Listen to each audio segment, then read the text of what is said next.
Hello friends, vegetable kurma எப்படி பண்ணுறதுன்னு பார்க்கலாங்களா?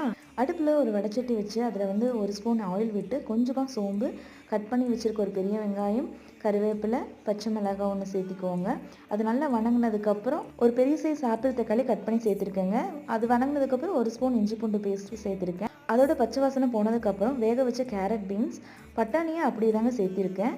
அதை நல்லா வணக்கி விட்டுட்டு கொஞ்சமாக மஞ்சத்தூள், மல்லித்தூள், கரம் மசாலா சேர்த்து நல்லா வணக்கி விட்டுக்கோங்க. குருமாவுக்கு கொஞ்சம் அரைச்சி ஊற்றினா கெட்டி போடுங்க. அதுக்காக வந்து கொஞ்சம் பொட்டுக்கடலை, ஒரு பச்சை மிளகா, கொஞ்சம் சோம்பு, தேங்காய் கொஞ்சமாக சேர்த்துருக்கேங்க. காரம் வேண்டாதங்காட்டி ஒரே ஒரு கிராம்பு இத்தினோண்டு பட்டை வச்சு அரைச்சிருக்கேங்க. அரைச்சதை ஊற்றிவிட்டு தண்ணி சேர்த்து கலந்து விட்டுக்கோங்க. உங்களுக்கு எவ்வளோ தேவையும். நம்ம பொட்டுக்கடலை சேர்த்துருக்கங்காட்டி சீக்கிரம் குருமா கெட்டியாயிருங்க. நல்லாவும் இருக்கும், டேஸ்ட்டாக இருக்கும், கொஞ்சம் உபரி ஜாஸ்தியாகவும் கொடுக்கும். இதே மாதிரி நீங்கள் வேக வச்சு உருளைக்கிழங்கு சேர்த்து கூட இந்த மாதிரி குருமா செஞ்சு பாருங்கள். நல்லா டேஸ்ட்டாக இருக்கும். இட்லி, தோசை, சப்பாத்திக்கெல்லாம் செம்ம டேஸ்ட்டான குருமா தயார்.